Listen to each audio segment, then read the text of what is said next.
அதாவது தம்பி, நான் எந்த மெசேஜுக்கும் விளக்கம் கொடுக்கவோ போடுறதோ கிடையாது. ஆனால் பார்ப்பேன். உன்னுடைய இந்த மெசேஜை பார்த்தேன். சிங்கத்தை விட பன்றி வந்து சிறந்தது, அது வேலையை தான் பார்க்குதுன்னு. அப்போது சிங்கம் மட்டும் என்ன அது வேலையை பார்க்கலையா? அதனுடைய வேலை என்ன?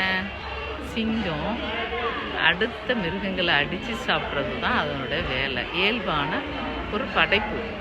சிங்கம் வந்து பிள்ளையாக திங்கும் இல்லைல்ல, மற்ற மிருகங்களை அடித்து சாப்பிட்றது தான் இறைவன் வந்து அந்த வகையில் அந்த உயிரினத்தை படைச்சிருக்கிறாரு. அது அக்ரிணி. ஆனால் நாமெல்லாம் உயிர்தினி. ஆனால் அந்த உயிர்தினியில் உள்ளவங்க அக்ரிணியாக செயல்படும் போது சில விஷயங்களை நமக்கு ஸ்டேட்டஸாவோ மெசேஜாவோ நம்ம கன்வெர்ட் பண்ணுறோம். அப்படி பண்ண ஒரு விஷயந்தான் இந்த மெசேஜ். இதில் நிறைய விஷயங்கள் இருக்குது, அது உனக்கு புரிஞ்சிக்க தெரியலை.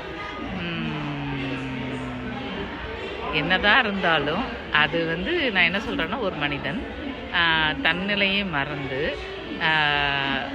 ஒரு தேவையில்லாத ஒரு கூட்டத்தில் சேர்ந்து விழுறவங்கள சாக்கடையில் விழுந்துட்டீங்கன்னு சொல்லுவாங்கள்ல, பன்றி மாதிரி. அதே மாதிரி சாக்கடையில் விழுந்து. இன்னொன்று, பன்றி என்ன சாப்பிடும்? அசிங்கத்தை தான் சாப்பிடும். அந்த கூற்றை ஈடுபடுத்துறதுக்காக தான் சில மெசேஜை வந்து இலைமறைக்காயாக நாங்கள் என்ன செய்வோம், போடுவோம். அது வந்து உனக்கு புரியலைன்னு நினைக்கிறேன்.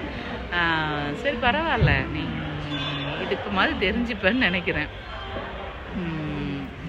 அப்புறம் பார்த்தேன் அப்படின்னா, சிங்கம் வந்து என்னதான் மிருகங்களை அடித்து சாப்பிட்டாலும் காட்டுக்கு ராஜா தான்.